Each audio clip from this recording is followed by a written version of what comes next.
Hello dear CACMA students, நம்ம தொடர்ந்து intermediate level direct taxation பேப்பர்லேருந்து அப்ஜெக்டிவ் கொஸ்டின்ஸ் ஒன் பை ஒன்னாக டிஸ்கஸ் பண்ணிகிட்ருக்குறோம். அந்த வகையில் இப்போது ஸ்க்ரீனில் இருக்கிற அந்த பேஜிலிருந்து சர்டன் கொஸ்டின்ஸ் நம்ம டிஸ்கஸ் பண்ண போகிறோம். ஃபஸ்ட் கொஸ்டின் நம்பர் 14 கொஷின் படிக்கிறேன். In the case of an individual or HUF agriculture income is 4 option கொடுத்துருக்காங்க. A exempted, B exempted but included, C fully taxable, D taxable at the flat rate of 10%. இது related provision என்னன்னு சொன்னால், according to section 10 subsection 1 agriculture income is fully exempt. இது மேலோட்டமாக பார்த்தோம்னா இது யாருக்கு அப்ளிகபிள்னா, an assessee having purely only agriculture income, அதாவது அக்ரிகல்ச்சர் இன்கம் தவிர வேறு இன்கம் இல்லைன்னா தான் அவங்களுக்கு totally exempt. But practically most of the assessee having any other income also, அந்த இன்கம்க்கெல்லாம் for example salary, business, house property, capital gain, other sources income எல்லாம் இருக்கும்.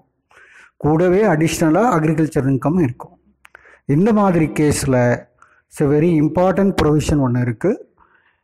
அக்ரிகல்ச்சர் இன்கம் எக்ஸம்ட்னு சொன்னால் கூட for the purpose of computation of slab rate and tax liability, the agriculture income is included in total income along with other non-agricultural income. Based on that total income, the slab rate is determined, the amount of tax is determined, so that actually agriculture income indirectly used for determining tax rate. So that in the question number 14 agriculture income is exempted but included in the total income for the rate per person கொடுத்திருக்காங்க. Option B is the correct answer. Now we come to question number 15. In case of an assessee engaged in the business of manufacturing of tea, his agriculture income is டேஷ்ன்னு கொடுத்துட்டு 4 option கொடுத்துருக்காங்க. இது income tax ஆக்டில் rule 7 and 8 composite income இருக்குது. ஒரு அசஸிக்கு purely agriculture இன்கம்னா அது exempt. But agriculture in the field of manufacture of rubber, tea, coffee, இந்த மாதிரி இண்டஸ்ட்ரீஸில் அது பியூர்லி அக்ரிகல்ச்சர் இன்கமாக எடுத்துக்கிறது இல்லை. Partly treated as agriculture income and another part is treated as business income. இந்த கொஷினில் manufacture of tea according to the rule number 8 60% of the income from the business is treated as agricultural income and remaining 40% of the income is treated as a business income. இந்த ஆப்ஷனில் அந்த 60% 40% எந்த அமௌண்ட்லேருந்து கண்டுபிடிக்கிறது அதுதான் pin point பண்ணியிருக்காங்க. Income from பிஸ்னஸ்லையா, total இன்கம்லையா, total சேல்ஸ்லையா, அது மாதிரியான options கொடுத்துருக்காங்க. நாம் அந்த 60% 40% கண்டுபிடிக்க வேண்டியது income from business computed according to the section 28 of the act. Income from business சாப்டரில் எப்படி நம்ம பிஸ்னஸ் ப்ராஃபிட் கண்டுபிடிப்போமோ அந்த மாதிரி டோட்டல் பிஸ்னஸ் இன்கம் கண்டுபிடிச்சிட்டு அதில் 60% நம்ம அக்ரிகல்ச்சரெல்லாம் இன்கம்மாக எடுத்துக்கணும். இதுதான் இந்த கொஷினுடைய highlight. So the correct answer is B. Now we come to question number 16.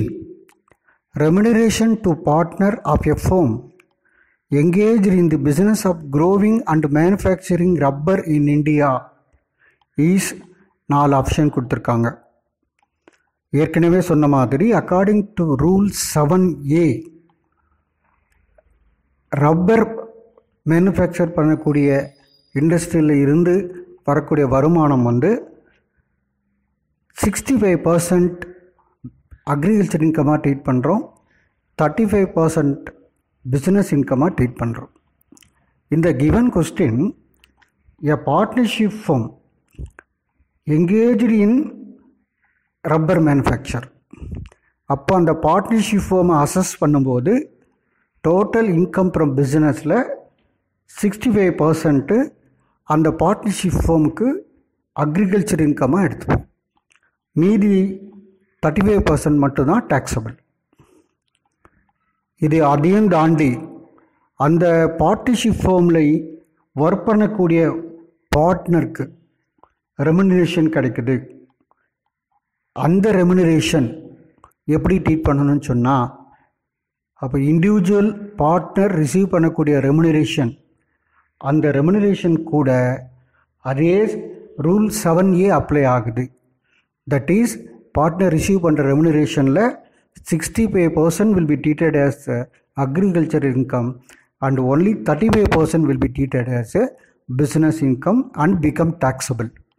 Okay, therefore question number 16 பொறுத்த வரைக்கும் correct option A. Now we come to question number 17. Following activities shall be considered as agricultural activity. நமக்கு தெரியும் ஏற்கனவே according to section 10 subsection 1 agriculture income is exempt. அந்த பர்பஸ்க்கு agriculture income activity பேஸ்டாக இருக்கணும். ஒன்று பேசிக் ஆப்ரேஷன் சொல்கிறோம், ரெண்டாவது subsequent operation in relating to cultivation. நமக்கு எக்ஸம்ஷன் கிடைக்கணுன்னா, ஒரு இன்கமை அக்ரிகல்ச்சர் இன்கமாக ட்ரீட் பண்ணணும்னா அது 2 கேஸில் ட்ரீட் பண்ணலாம். ஒன்று பேசிக் ஆப்ரேஷன் கண்டிப்பாக இருக்கணும், இல்லை பேசிக் ஆப்ரேஷன் அண்டு சப்சிக்வெண்ட் ஆப்ரேஷன் ரெண்டும் சேர்ந்து இருக்கணும். அதனால் எப்போவாவது ஒன்லி சப்சிக்வெண்ட் ஆப்ரேஷன் மட்டும் இருக்குதுன்னு சொன்னால் அந்த இன்கமை நம்ம அக்ரிகல்ச்சர் இன்கமாக எடுத்துக்க முடியாது. So as far as the question number 17 is concerned, answer is option D. Now we come to question number 18. Which of the following is not taxable under the head salaries? இந்த கொஷினில் என்னென்ன income salary ஹெட்டில் taxable அல்லது taxable இல்லைன்னு கேட்குறாங்க. For the purpose of taxability of salary income, the basic condition ஒன்று இருக்குது. There must be relationship between employer and employee. Employer எம்ப்ளாயிக்குள்ள அந்த ரிலேஷன்ஷிப் எக்ஸிஸ்ட் ஆனால் தான் சேலரி இன்கம் வந்து டேக்ஸபிள் ஆகும். தட் இஸ் சேலரி கொடுக்குறவர் எம்ப்ளாயராக இருக்கணும், சேலரி வாங்குறவங்க எம்ப்ளாயியாக இருக்கணும். ஓகே, இதனால் இன் சர்டன் கேசஸ் ஒரு அசஸ்ஸி வாங்குகிற சேலரி ஹெட்டில் டேக்ஸபிள் இல்லாமல் போகுது. ஃபார் எக்ஸாம்பிள், காலேஜில் ஒர்க் பண்ணுற லெக்சரருக்கு பேப்பர் செட்டிங்காக கொடுக்குற ரெமுனரேஷன் ஃப்ரம் யூனிவர்சிட்டி, இந்த கேஸில் ஒர்க் பண்ணுறது காலேஜில், பட் ரெமுனரேஷன் கொடுக்கறது யூனிவர்சிட்டி. ஸோ அந்த லெக்சரருக்கு இந்த செட்டிங் பேப்பருக்கு கிடைக்கிற remuneration not treated as a salary and not included in the salary income, but it is taxable under the head other sources. அதே மாதிரி salary received by a member of the parliament, பார்லிமெண்ட்ல இருந்து member of MP எம்எல்ஏஸ்க்கு கிடைக்கக்கூடிய salary இன்கமில் taxable இல்லை. Why? இந்த எம்பியும் எம்எல்ஏவும் கவர்மெண்ட்டுக்கு எம்ப்ளாயி ரிலேஷன்ஷிப் கிடையாது.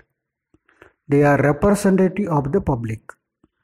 Government, the relationship between the government and a member of parliament is not that of the employer-employee relationship.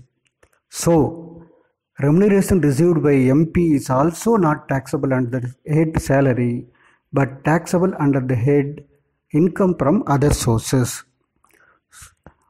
மூணாவது ஆப்ஷனாக கொடுத்துருக்காங்க, commission received by the employee director.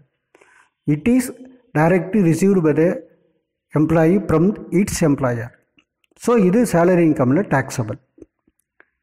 ஓவராலாக as far as the question number 18 is concerned, the correct option is D. Now we come to question number 19.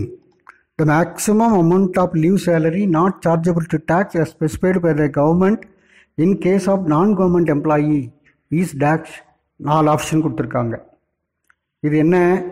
According to section 10, subsection 10AA, Roman letter 2, இதில் பார்த்தீங்கன்னா leave salary received by a non-government employee is exempt subject to the provisions. According to that provision, the maximum exemption limit is rupees 3 lakhs. So, as far as question number 19 is concerned, answer D is a correct answer. Now we come to question number 20. Standard deduction under section 16 subsection 1 is dash. 4 option கொடுத்துருக்காங்க.